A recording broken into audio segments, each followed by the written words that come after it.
Well, I think I've got an idea of who is behind it. Oh? A guy called Harry Stanfield. Well, proving it would be very difficult against a man of Mr. Stanfield's reputation. Oh, reputation, my Aunt Fanny. That guy's been in more massage parlors than you've had hot dinners. I'm sorry, Miss Smart. Professional ethics prevent me from handling your case. Guard? Hey, just hang on a minute. Take my advice, Miss Smart. Forget it. Before the police come up with even more serious charges against you. That was quick. Yeah. Must have been something I said.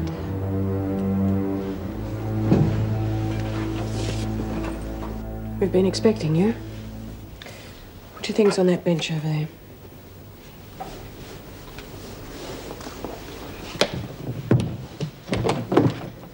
Thank you. Right, stand on that white line.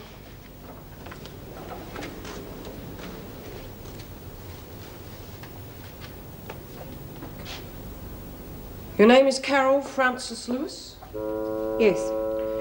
You are charged with being an accessory... I'll take over here, Mrs. Morris.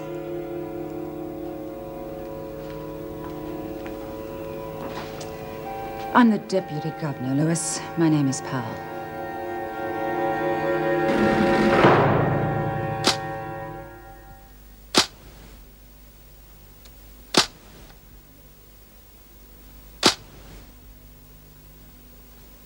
There's no need to, Colleen. I can handle this. I mean, It's an order. Meg, would you patrol D Block?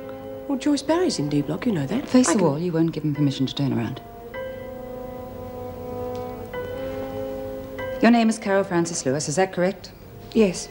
You are charged with being an accessory to armed robbery, accessory to murder, abduction, accessory to rape, and you are charged with murder. You are to be remanded here until your trial, is that correct? Yes. You'll go through there, you'll change, and you'll report to the sister for a medical examination. Well, go on. Move it.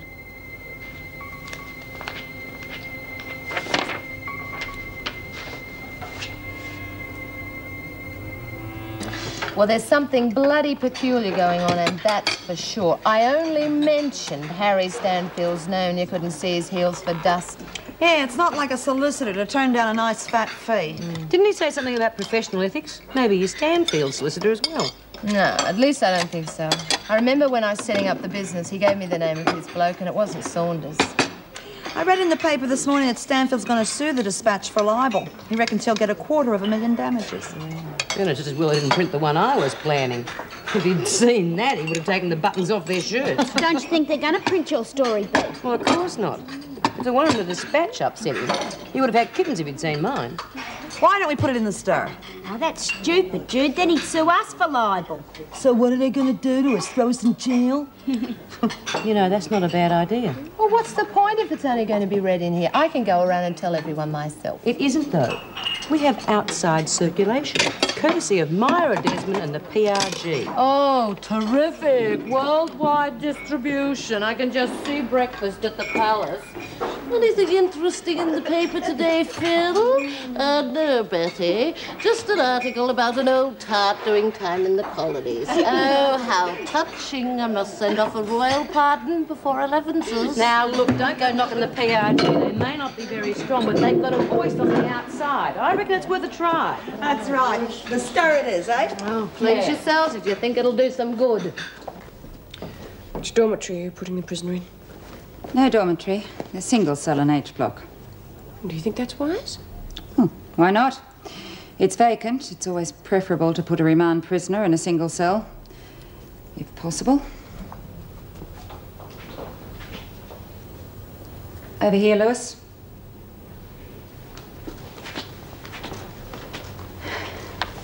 I've listed your belongings. Check them here. Certain articles have also been confiscated. They're on that list. Check and sign. Why can't I have my nail scissors? Only nail clippers are permitted. Your clothes will go to the storeroom. Being a remand prisoner, you're not obliged to wear a prison uniform. If you want a change of clothes, you must ask an officer. Can I have a clean change of underwear? Shall I take the prisoner through now, Mrs. No, Mrs. Morris, I'll do it. Lewis?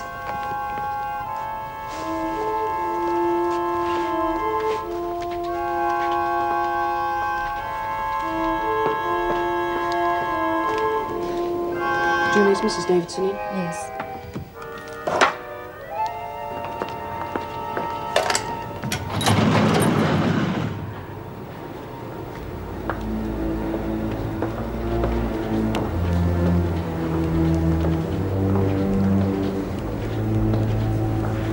But I specifically asked you to handle it to avoid this. I started to tell her and she ordered me out of the way. I thought if I told Colleen why, she'd think she wasn't trusted or something. Oh, I should have realised she'd pull rank. Well, we'd better get up there before something unfortunate occurs. At 8:30, you return to your cell. Lights out at 10 o'clock.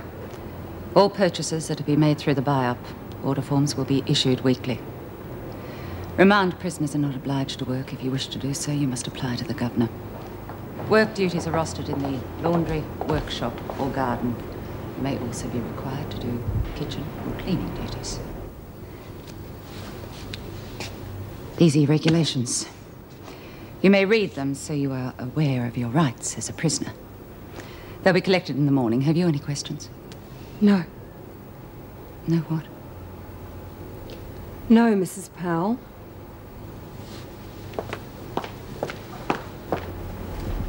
Mrs. Davidson, is anything wrong? No, nothing at all. I'd like to see you in my office for a moment.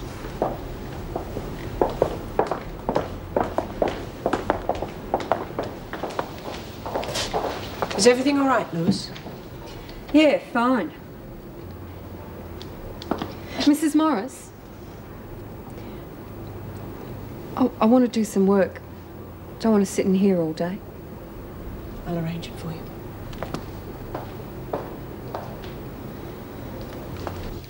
Oh, come on, Helen. How can I write this article if you won't give me anything to work with? B, 15 years I've been on the game. Now, in that time, you learn not to blab on your clients if you want to stay in business. We don't even know if Harry is involved. Oh, yeah? So how come your solicitor chickened out as soon as Stanfield's name was mentioned? Well, I don't know, but Harry's a nice guy. Oh, they said the same thing about Nixon before Watergate. I suppose you're right. Well, come on, give. Hey, guess who they brought in here this arvo? Kermit the Frog. No, Carol Lewis. Who's she? She's the dame who was involved with the kidnapping of Powell's daughter. Yeah, and that bastard husband of hers raped the kid. Pretty rough, even for a screws kid. I reckon, and she just let him do it too. How do you know? Were you there? Yeah, well, she was there, wasn't she? She could have stopped him. Too right. I reckon we should teach her a lesson. Now, hang on. Let's hear what the poor bitch has got to say for herself, okay? There were 2 blokes involved in the job, right? And I know what it's like to be involved with a couple of drongos who get everything wrong. Yeah, well, you ask me. She's as guilty as they are. She killed her old man, didn't she? Only to save her own skin. Said in the newspapers that he used to bash her. That's what I think we should do to her. Don't you reckon, B? Why should we run the risk of bashing her and being sent to solitary when Postface will do it for us? And you can bet your life she will. Sit down, please, Colleen. This is not formal. I notice from the files that you have some leave due. A few days, yes. I'm sure we could cover your absence if you'd like to spend some time with your family. Don't you trust me, Mrs. Davidson? Of course I do. That is not the question. I simply thought you would appreciate some time off after the strain of the last few days. It was more of a strain, not knowing whether Jennifer was alive or dead. I coped with the job then. I'm more than able to now. Colleen, I have the highest regard for your ability and professional approach. Please don't misunderstand me, but Carol Lewis must be treated in exactly the same way as the other women. Of course. I know that sometimes it's difficult to divorce your personal feelings from the job. Mrs. Davidson, I take it you could hear me speaking to Lewis when you were standing outside the cell. Yes. Did I threaten her or harass her in any way? No, you did not. And I'm glad you were able to keep the situation on an impersonal level. I'm sure you will be able to maintain that attitude. I will, Mrs. Davidson.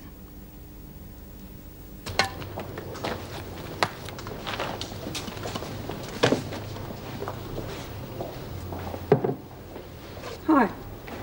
Still in one piece, eh? Well, you're Carol Lewis, aren't you? Yeah.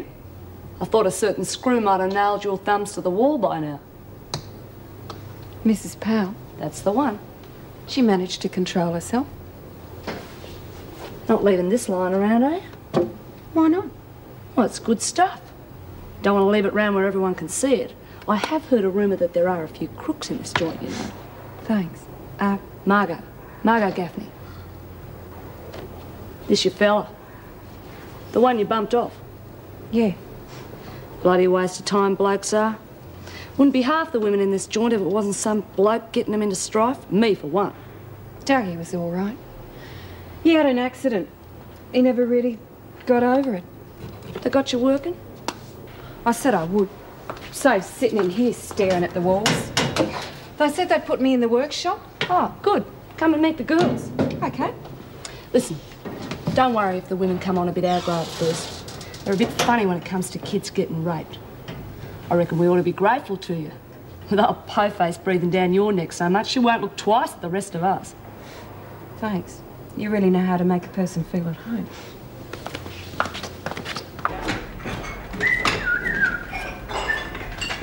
Where have you been? I just conned Mrs. O'Regan into getting something for me out of the pantry. Oh, what'd you get? Yeast. Yeast? How'd you manage that? I told her we were out of salt. Oh. Well, I suppose Madam Birdsworth will be brewing up another one of her potions, Yeah, huh? she cooks up a good drop of the old booze, old Lizzie. Yeah, if you can stand the smell. I bet you won't knock it back. I wouldn't drink it if it was the last drink on earth. Me and my stomach are good friends. Now, if it was a drop of bourbon or some old moonshine, that'd be a different... Bryant, there's a couple of workmen in the boiler room. I want you to make up a lunch tray and take it down. Why couldn't Doreen do it? Because Mrs. O'Regan put me on serving duty. All right then, Doreen? Be back in the lunch bin rooms. Yes, Mrs. M.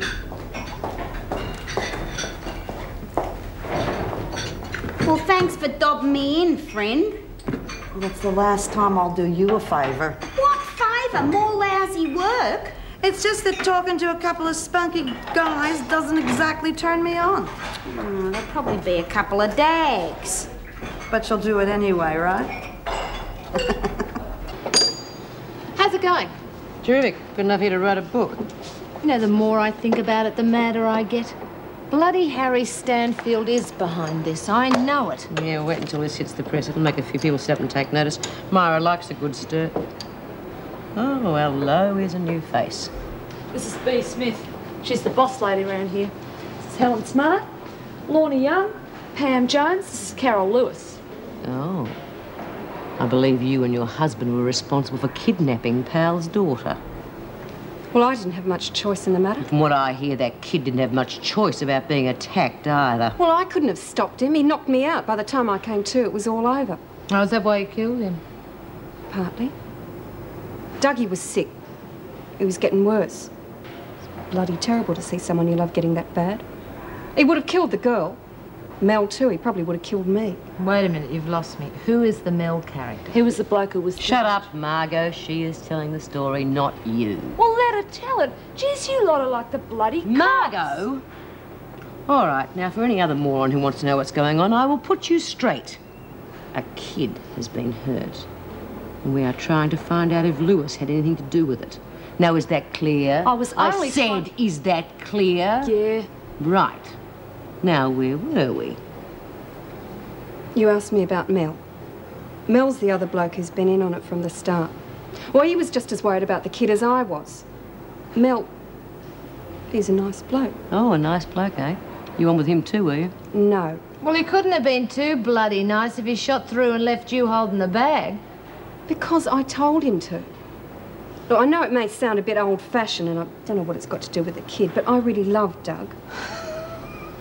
Yeah, loved him to death. Well, you can believe me or not, I don't care.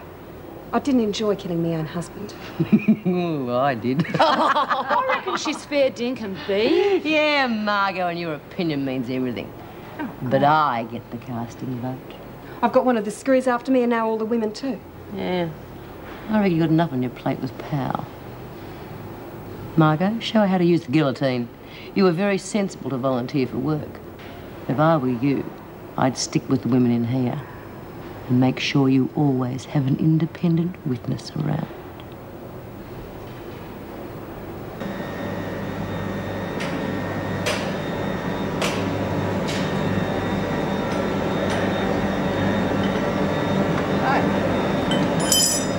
Hey, Neil.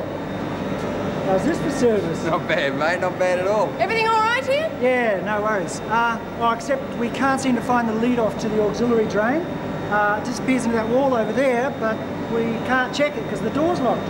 I'll unlock it for you. The tray down, Doreen. Stay here till I come back. Ah, thanks. You make it? Yeah. Oh, well, I helped. Food's really bloody... not too good in here. I tell you what, I'll take you out for a slap-up feed tonight. What do you reckon? Oh, that'd be lovely. Of course, I'd have to wash my hair.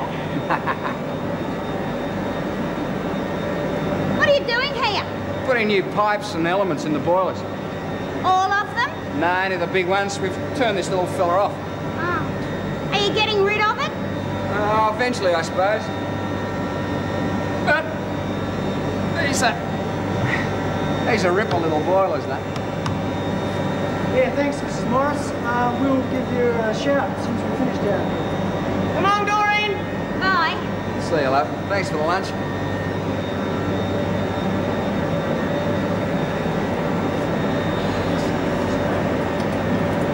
Hey, Helen.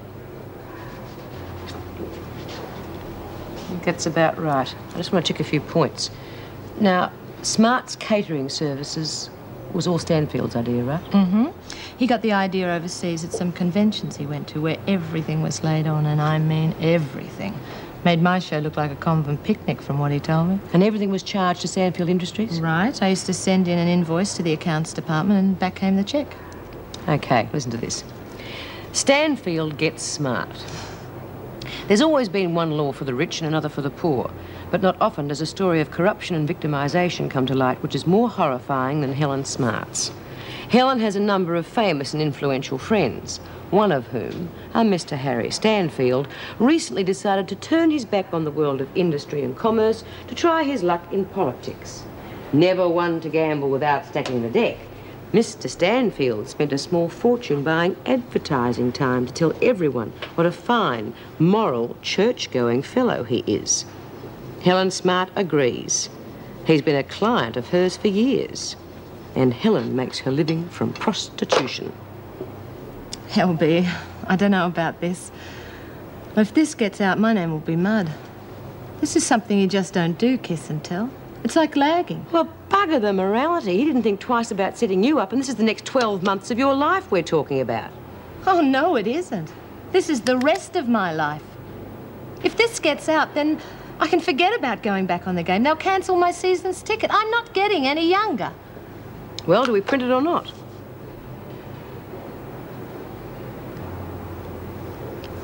All right. You beaut.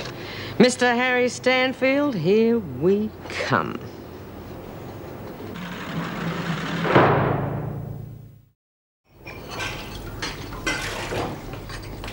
How'd you go? He asked me out for dinner tonight. Oh, well, I hope you said no. You don't want him to think you're cheap. Wish he was fair dinkum, though. He was a real spunk. What are they doing down there? Oh, I don't know. He was raving on about boilers and elements and stuff like that, you know. And they said they had to turn off one of the little boilers. He said it was a good one. It had a decent thermostat or something. Well, that's terrific, isn't it? I send you down there for a romantic conversation and all you can talk about is boilers. Listen, take this yeast back to Lizzie, will you? I don't want to get caught with it. It's a pity, you know, we can't get to one of those boilers. I think a bit of fiddling with that spare boiler and we could come up with a drop of moonshine that'd rip strips off Lizzie's rock gut. What do you mean? Haven't I ever told you about my Uncle Jed?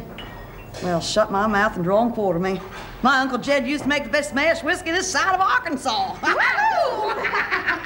If we put the racing column here, it'll fit just right. Oh, Margo, nobody wants a racing column on the front page. But we can't fit B's article in, can we? We'll do a 2-page spill. There's nothing wrong with that.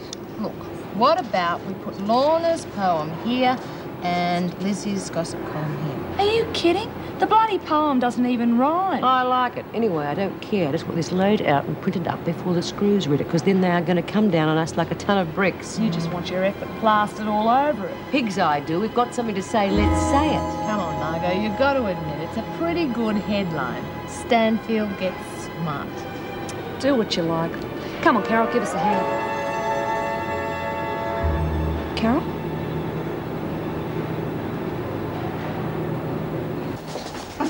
It's the truth. My Uncle Jed was the funniest man I ever met. Every summer I used to help him set up the still, you know?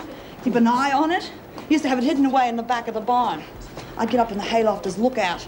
If anyone came within a mile of the place, I'd have to shout out, "Excise men are coming, excise men are coming." Yeah, but do you know how to make the stuff? Of course I do, Doreen. I watched him 1,000,000 times. All you've got to do is just keep it at a constant temperature. You know, enough so that the alcohol boils away, but the water doesn't. And that's why we need a decent thermostat. Yeah, well, it sounds pretty rotten to me with made out of potato peels and stuff. Yeah, I know. Corn or bran mash would be better. Where the hell are we going to get that? Anyway, one thing's for sure. If we do manage to make it, it'll be a hell of a lot better than Lizzie's hooch. Yeah, well, that boiler's pretty big, you know. We're going to have gallons and gallons and gallons of the stuff. Don't you count your chickens, mate. We got to get in that boiler room first. And then when we get in there, we need copper tubing for the runoff, and we need a radiator for the vapor. Yeah, well, don't you worry about those things. You just wait and see. Lizzie can work miracles if she thinks there's a decent drink to be had.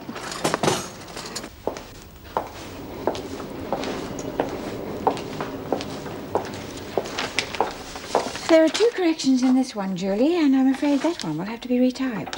Okay. End of shift. Can't say I'm sorry. Have you thought any more about taking some time off? It's all right, Mrs. Davidson, really. It's my day off tomorrow. I'll rest up then. But I'll be back the day after as rostered. As you wish. Good night. Good night. Any screws around, Lorna?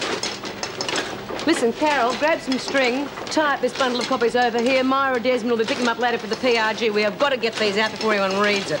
You reckon the screws will really hammer us for this? Well, I certainly won't want anyone on the outside to read it. How many copies have we got to go? About 30. Good, we'll need all we can get. Oh, bugger it. Look, let's just keep working. Take all the extra copies that you've got and hide them, because when the screws see it, they are going to confiscate the lot, and it will help to have a few copies stacked up our sleeve.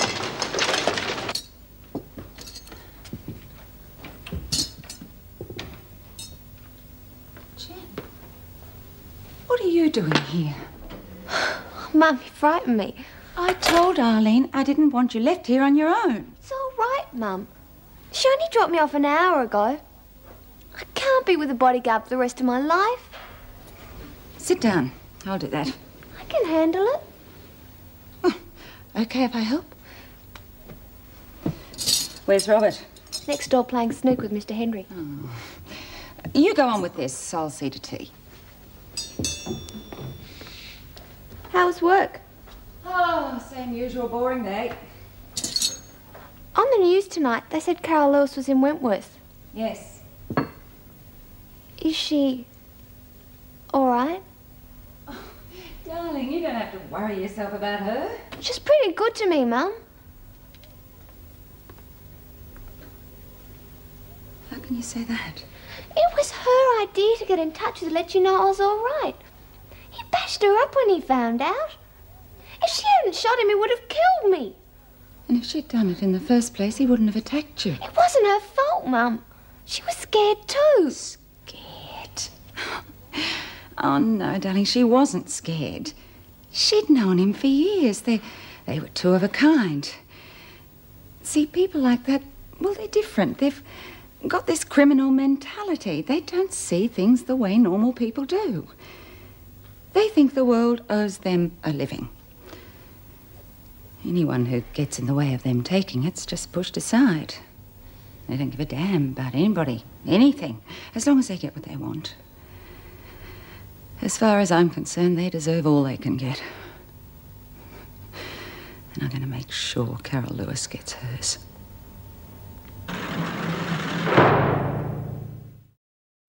Shit, hurry up.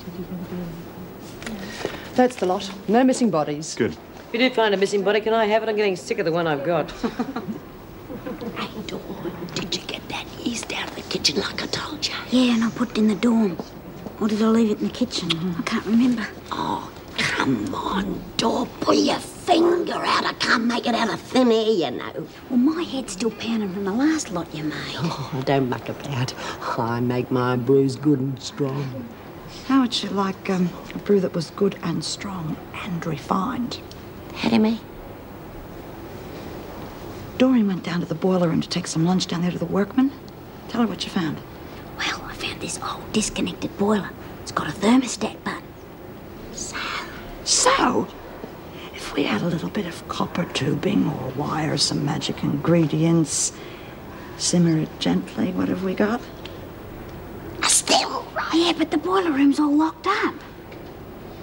Oh, come on, Dor, you gotta think positive. All right, everybody, get into your work groups. Mr. Fawkner, do I have to work in the laundry today? Lugging those old baskets around's killing me bones. All right, Lizzie, you can work in the workshop with Smith and the others. Oh, couldn't I work in the kitchen with Jude and Dor? Yeah, we could use some help, Mr. Fawkner. Okay, but only till lunchtime. You're all in the workshop this afternoon. Good on you, Mr. Fawkner. You're a real sport. Hey, Lizzie, I'll have lobster mornay and chips for lunch. Yeah, me too. Come on, let's get to work, shall we? What are you up to? Never you mind.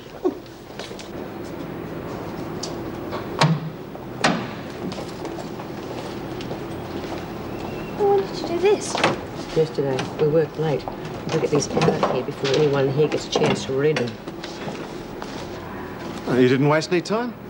Who tied these up for you, a Boy Scout? Oh, I just want to make sure they're secure.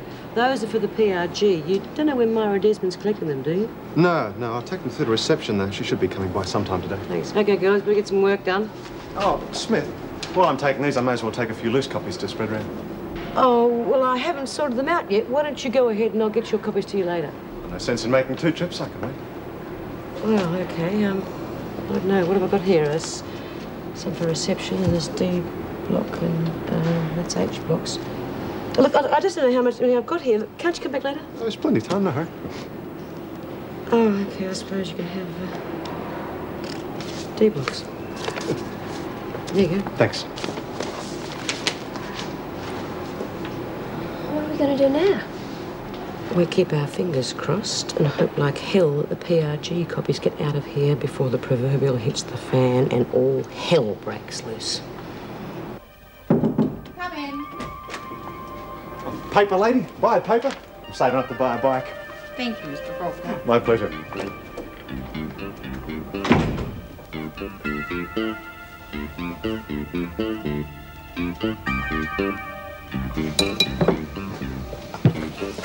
Hi, want some coffee?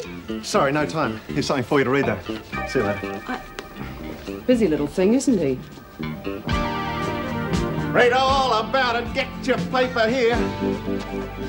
Hey, I didn't mean to drive you away. Oh, it's not you, it's me. I've got a rotten toothache. Oh, no, there's nothing worse. I know, the pain is driving me up the wall. Anyway, I rung the dentist and he's going to fit me in, and Julie's coming in to replace me, so...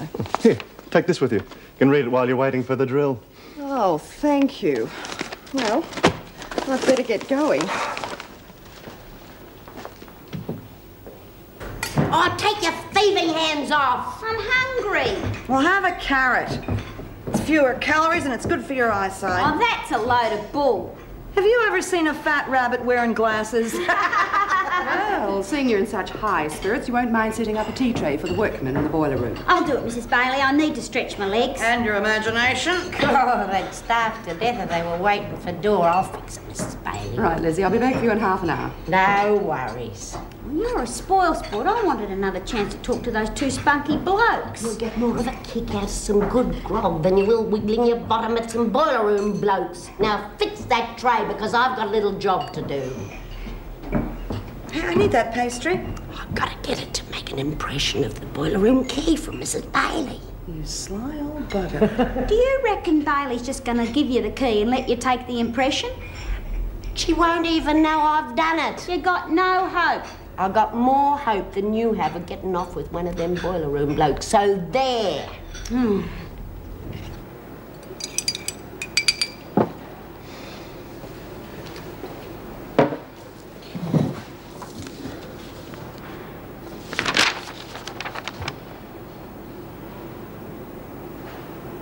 Oh, hell.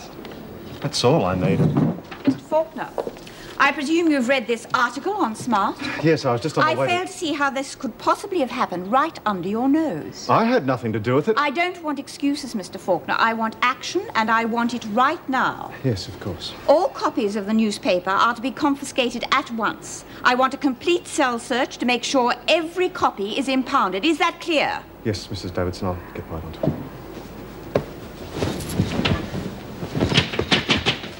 Here's some more. Hope you're going to make those beds again when you're finished. Yeah, it's the maid's day off. Very funny. Why aren't you laughing? If we'd known you were such a fan, we would have given you a copy. I don't find this amusing, Smith, and neither should you. So I reckon there's a lot of fuss about nothing. That's the lot. We've covered the cells and the recreation areas. The work areas too. He wouldn't look so smug if he knew how many copies I had stashed. I don't think there's any more left. Thinking isn't enough. We can't allow one of these copies to leave Wentworth. Well, I checked the staff room myself. That only leaves reception. I confiscated all the PRG copies. So I think we can safely say... Is something wrong? No. No, everything's under control. The whole bloody lunch is going to be late now. Come on, get on with it. We're running late as it is. Yeah, well, it's not our fault. Hey, Dora, there's no salt over here. Yeah, we need to kill the taste of the food. Right, yeah. Go on, get a move on. What about some tucker for those workmen? They didn't even get any morning tea because of this stupid bloody search. After lunch is time enough. Oh, I reckon it's a bloody disgrace. Working all morning so hard and not even getting a... They'll survive. Come on, get on with it.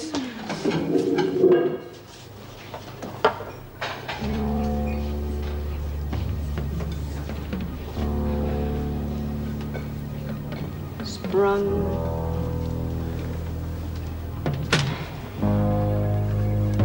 $10 points for ingenuity. I think we'd better check under all the tables. Right. Move back.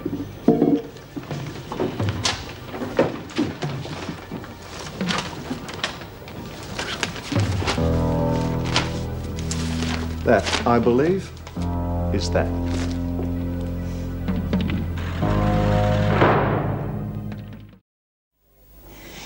I reckon they'll be really glad to get this under their belts. You got to keep your strength up when you're doing all that hard yakka. Yes, I'm sure. Oh, Mrs. Bailey. What is it, Birdsworth? What's wrong? Oh, I think I'm going to pass out. I think I'm having one of my funny turns. Oh, dear. Oh my God, I'm giddy. Everything's going round and round. Well, look, let me put this down and I'll take you to the hospital. The hospital? Oh, no, I'm all right now. See, I'm as good as new. Yes, but... Well, let's take this in before the tea gets cold. Any further trouble will undoubtedly result in the department closing down the paper for good. So in other words, it's not our paper at all, even though we paid for it. It's the bloody department's. Don't be facetious, Smith. The Dispatch already has a lawsuit for printing articles about Stanfield that were no more inflammatory than your own. Well, what's that got to do with me? Everything. You have placed the department in an untenable position and betrayed a trust. The paper was never meant to be a means for making scurrilous and libelous allegations. Well, what did you expect us to print? Poetry? Gossip? Recipes on how to feed a family on $2 a day? Look, Mrs. Davidson, all newspapers fight injustice, and this place is full of it. We'd be hypocrites if we didn't tell Helen's story, because as plain as the nose on your face, she is being railroaded. We've only got her word for that, Smith. You know as well as I do it's probably true. Only Helen hasn't got Stanfield's muscle or his morals to give her any clout. You have no proof of that, Smith. Not yet. And we can't get any because you keep stopping the article. Well, you're making a big mistake, Mrs. Davidson. Oh? If Helen's story is true, and I think you think it is the same as I do, then you are holding an innocent person. Now, you always say you play fair. Well, how do you justify that to your conscience? Mr. Fawkner, return Smith to her duties.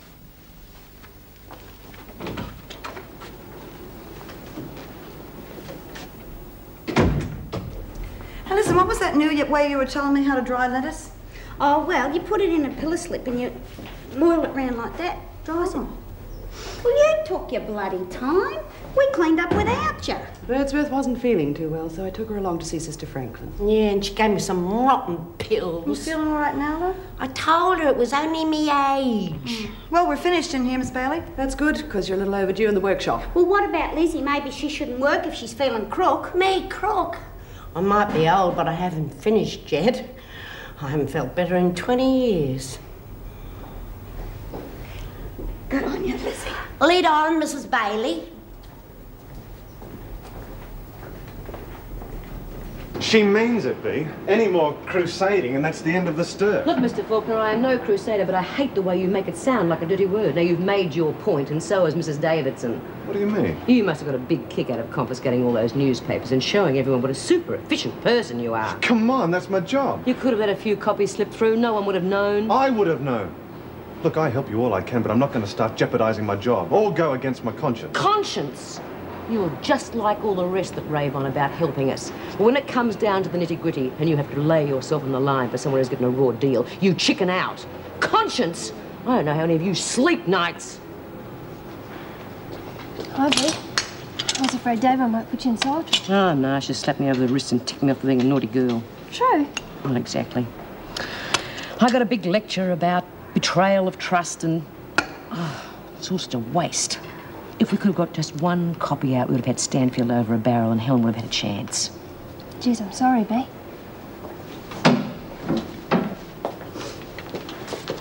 Well, I'll leave you to it. How'd you go, love? Oh, just a bit down, I guess. Well, this'll buck you up. What's that? A key, or an impression of a key. Key to the boiler room. What the hell for? Well, there's an old boiler down there. We thought with a bit of luck we could turn it into a still. Yeah, we're going to start our own brewery. Right, under the noses of the screws. Great. Yeah, only the boiler room's all locked up. That's why we got to make a key. And what are we waiting for? Well, good. I hope it's the right one. Hey, Susie, keep an eye on the door. Come on, let's get started. It's about time this bloody workshop produced something useful.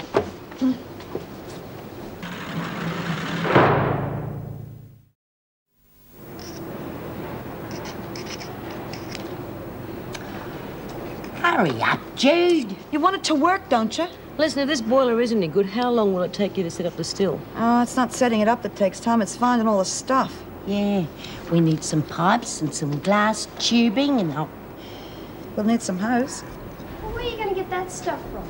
Oh, there's probably some junk in the boiler room. Hey, I reckon we could pinch the valves off the radiator. That way we could regulate the flow. Lizzie, you give Elliot Ness a run for his money. Well, I reckon that dishy workman would give me anything we need. Well, what you need, we can't use. Yeah, well, with my sex appeal and Lizzie's brains, there's no telling where we might end up. I reckon we'd have more chance with your brains and Lizzie's sex appeal. Hey, our girls, a work of art. Oh. Okay, let's get going. Lil, tidy up a bit. I don't want the screws bitching about the mess. Come on, let's go.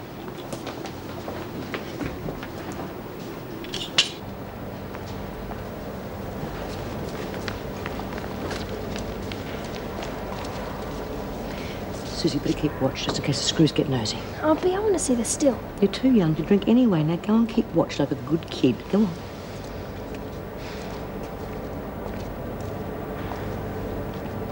Hey, do you reckon there'll be somebody... Do you reckon there'll be somebody still working in there? This time of day, you've got to be joking. Come on, Lizzie, what's keeping you? Righto. Open sesame. Oh, bugger, it won't work. You've probably got an impression of Bailey's front door key. So what if I did? There are a lot of keys on that ring. At least I tried. You give it to me. If we can work out where it's catching. Has anyone got any oil or cream? Sorry, I left my suntan cream on the Riviera. Shh. Hey, Susie, how about that lipstick of yours? Oh, Bea, there's only a bit left. Come on, kid, hand it over. Oh, go easy on it. You only need a smear. Well, how's this going to help? Got a short memory, haven't you? It's a Sandy's trick, remember?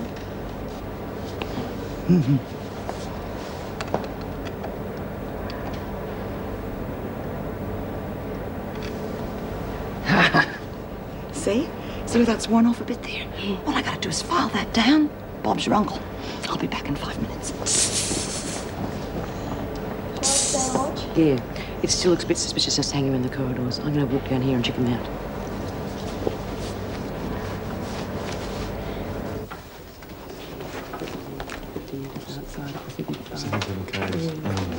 New arrival, Mr. Fawkner. Thanks. Stay on the line, please. Where? Up here. You are Jacqueline Louise Donahue? That's right. Jacqueline Louise Donahue, you have been found guilty of soliciting for immoral purposes and sentenced to serve 2 weeks imprisonment in Wentworth Detention Centre. Do you understand? Yeah. Over here, Donahue. What's going to happen to me? Right now, you're going to have your fingerprints taken, and then you'll be taken for shower by Officer Bailey. Well, here goes. I've got my fingers crossed, Jude. Yeah, well, if this doesn't work, we're well and truly stuffed. Whoopee! We did it. We sure did. Oh, good. I'm already planning my next hangover. You just make sure there's enough left over for us.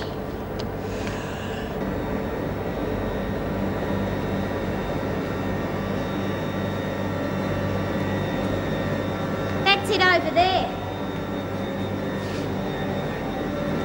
Wacko!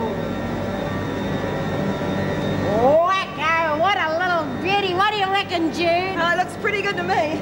I'll tell you one thing, this thermostat's going to be a godsend. Oh, we'll soon be in business. Well, you're not going to drink stuff out of that thing, are you? Don't you knock it till you've tried it, mate. You reckon we got time to look around for some odds and ends, Jude? No, somebody's going to be missing us soon. Yeah, she's right. Let's not push our luck, huh?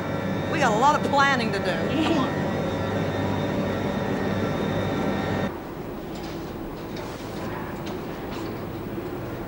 Hey, you're new, aren't you? Yeah. I just came in. Got a name? Jacqui Donahue. What you in for? I... Look, kid, we don't keep secrets around here, especially not from me. You been in here a long time? Yeah, you could say that. More years than you've had at hot dinners. What'd you do? Killed a few people.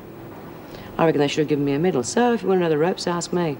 I'm B. Smith. I sort of run things around here. This isn't your cell I'm in. What me share with Gaffney? You've got to be joking. Gaffney? Yeah, the one and only Margo. Oh, don't worry. I'll see she doesn't hassle you. This is your first time, isn't it? Yeah. I guess it shows. I got picked up for soliciting and copped 2 weeks. Oh, don't worry. It'll soon pass. Stick with me. It's not so bad in here if you don't mind living in a cage. What's that? That's the bell for the evening meal. Come on, I'll take you through. Right, Donahue, time for the evening meal. See, they even arrange a date for you your first night.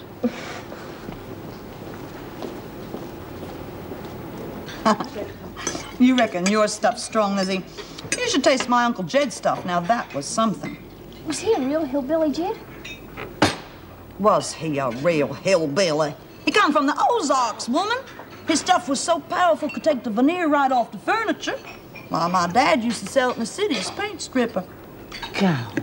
True. My Uncle Jed always said he only wanted one thing in life, and that was to have a hinge put in the top of his head. A hinge? Well, a hinge. What for? Well, sometimes people drink his drink and it'd blow the top of their skulls clean off. Now, he didn't want to wake up in the morning with a hangover and go looking for his, did he? All right, Donahue, get a meal. Yeah, and say a prayer before your first mouthful. Everybody, this is Jacqui Donahue. Right. Hello. What's up with you? You look like you've seen a ghost. I have. That's her. That's the girl in the taxi. What? That's the one. That's the bitch that's responsible for me being back in here. That's her. He used to give me roses. I wish he could again. But that was on the outside, and things were different then. On the inside, the sun still shines, and the rain falls down. But the sun and rain are prisoners too.